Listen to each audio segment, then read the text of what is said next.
तो चलिए शुरू करते हैं। जी। तो सफर की शुरुआत होती है मुन्नार की पन्ना जैसी हरी भरी पहाड़ियों से। मतलब एक बहुत ही शांत तस्वीर बनाई गई है। हाँ, पहली कुछ लाइनें पढ़ते ही हवा में वो ताजगी और चाय की हल्की सी महक वो महसूस होने लगती है। और ये बात बहुत गौर करने वाली है।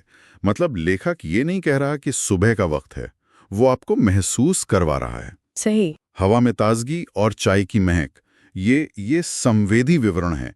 ये सीधे आपको उस जगह पर पहुंचा देते हैं।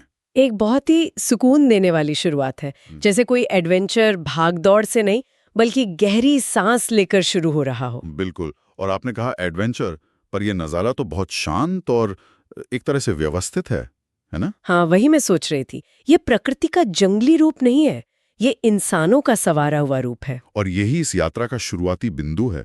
एक ऐसी दुनिया जो नियंत्रण में है। ये आगे आने वाले जंगलीपन के बिल्कुल विपरीत है। अच्छा, तो ये कॉन्ट्रास्ट सेट किया गया है। हाँ, जानबूझकर शांति से शुरू करके वो हमें धीरे धीरे अनिश्चितता की ओर ले जाएगा। और फिर गाड़ी आगे बढ़ती है। स्क्रिप्ट में घुमावदार सड़कों और चारों तरफ हरियाली का जिक्र है। सड़क के किनारे छोटे छोटे झरने बह रहे हैं और फिर एक संवाद आता है। कौन सा?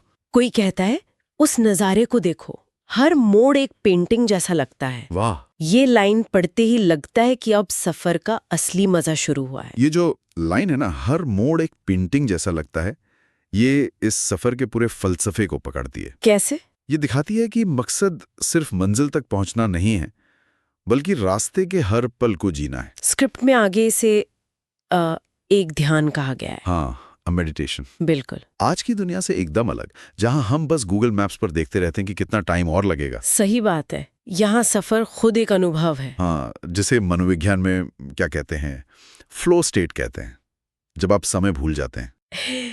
लेकिन एक सवाल है, क्या ये थोड़ा ज्यादा काव्यात्मक नहीं लगता? असल जिंदगी में तो पहाड़ी सड़कों पर गाड़ी चलाना थका भी सकता है, गड्ढे हो सकते हैं, ट्रैफिक। आपका सवाल बिल्कुल वाजिब है, लेकिन हमें ये याद रखना होगा कि ये एक स्क्रिप्ट है, कोई डॉक्यूमेंट्री नहीं। अच्छा। इसका मकसद असलियत की हर कमी को दिखाना नहीं, बल्कि उस सफर के सार को, उस एहसास को पकड़ना है। मतलब लेखक उन पलों को चुन रहा है जो कहानी को एक खास मूड देते हैं। बिल्कुल। वो हमें याद दिला रहा है कि थकावट के बावजूद ऐसे सफर में कुछ पल ऐसे आते हैं जो सब कुछ भुला देते हैं। खैर, यहाँ से कहानी एक बहुत ही नाटकीय मोड़ लेती है। सीमा पार करने वाला हिस्सा। हाँ, जैसी ही गाड़ी केरल पार करके तमिलनाडु में जाते हैं, नजारे पूरी तरह बदल जाते हैं। अचानक से चाय के बागानों की वो धुंध भरी हरियाली गायब और उसकी जगह सूखी ऊबड़ खाबड़ जमीन और चट्टानें। और इसका एक बहुत ही दिलचस्प भौगोलिक कारण है, ये सिर्फ कल्पना नहीं है। सच में? क्या है? देखिए, केरल का वो हिस्सा पश्चिमी घाट के विंडवर्ड साइड पर है, जहां मानसून की खूब बारिश होती है।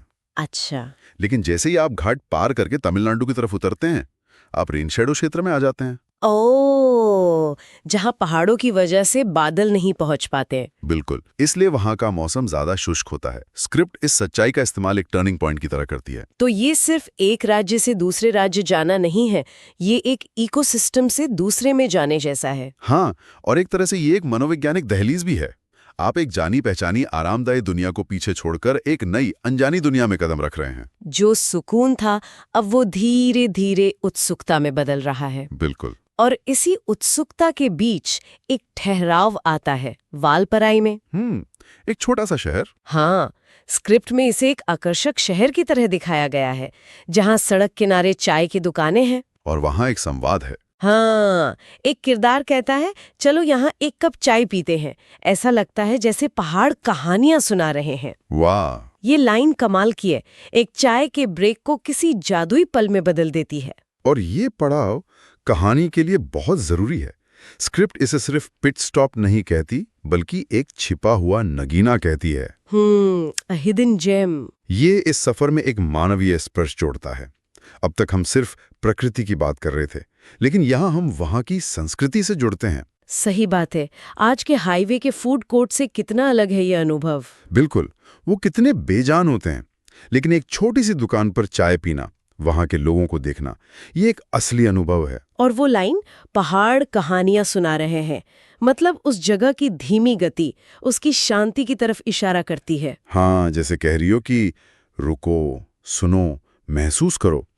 ये चाय का कप सिर्फ थकान मिटाने के लिए नहीं है। तो फिर किस लिए है? ये एक तरह से उस शांत दुनिया को अलविदा कहने जैसा है, क्योंकि इसके ठीक बाद पढ़ाई के बाद सड़क संकरी हो जाती है, जंगल घना होने लगता है और एक लाइन आती है, अचानक हम एक दूसरी दुनिया में हैं। ये पढ़ते एक सिहरन सी होती है। बिल्कुल, यहाँ मोर, हिरण, दूसरे जंगली जानवरों की झलकियां मिलने लगती हैं। अब आप इंसानों के इलाके में नहीं हैं। दूसरी दुनिया में है। ये वाक्यांश बहुत शक्तिशाली है। ये मुन्नार के सवारे हुए चाय बागानों से बिल्कुल अलग। हाँ, यहाँ प्रकृति अपने असली अनियंत्रित रूप में है। यहाँ सड़कें जंगल के बीच से बस गुजर रही हैं। जंगल उनके लिए नहीं बनाया। और सफर का पूरा चरित्र ही बदल जाता है। अब आप तेज गाड़ी नहीं चला सकते। नहीं, नियंत्रण अब आपके हाथ में नहीं है, वो जंगल के हाथ में है। बिल्कुल। ये एक हम्बलिंग एक्सपीरियंस है। मतलब आपको आपकी जगह याद दिलाता है। शहर में हम सोचते हैं कि हम सब कंट्रोल कर सकते हैं, लेकिन जंगल में आपको एहसास होता है कि आप कितने छोटे हैं। हाँ, और जानवरों की वो झलकियां इसी बात पे जोर देती हैं। वो याद दिलाते हैं कि आप यहाँ मेहमान हैं। और फिर सफर अपनी मंजिल पर पहुंचता है, अनामलाई जंगल। स्क्रिप्ट का अंत जंगल के ऊपर सूर्यास्त के खूबसूरत दृश्य से होता है। जीप सफारी शुरू होने वाली है और तभी गाइड कुछ कहता है। हाँ, और वो ऐसी बात कहता है जो पूरे अनुभव का नजरिया बदल देती है। क्या कहता है? वो कहता है, अनामलाई में आपका स्वागत है, अपनी आंखें खुली रखें, आप कभी नहीं जानते कि जंगल आपको क्या दिखाना चाहता है। बेहतरीन। ये लाइन ये पूरी यात्रा का सार है। ये अनिश्चितता और आश्चर्य को सबसे आगे रखती है। अक्सर लोग टाइगर रिजर्व एक चेकलिस्ट लेकर जाते हैं, मुझे बाघ देखना है, हाथी देखना है। सही बात है। लेकिन ये गाइड उस सोच को तोड़ देता है। ये तो बहुत गहरी बात है। जंगल आपको क्या दिखाना चाहता है, इसका मतलब अनुभव आपके नियंत्रण से बाहर है। बिल्कुल, आपको सिर्फ धैर्य रखना है और ग्रहणशील होना है।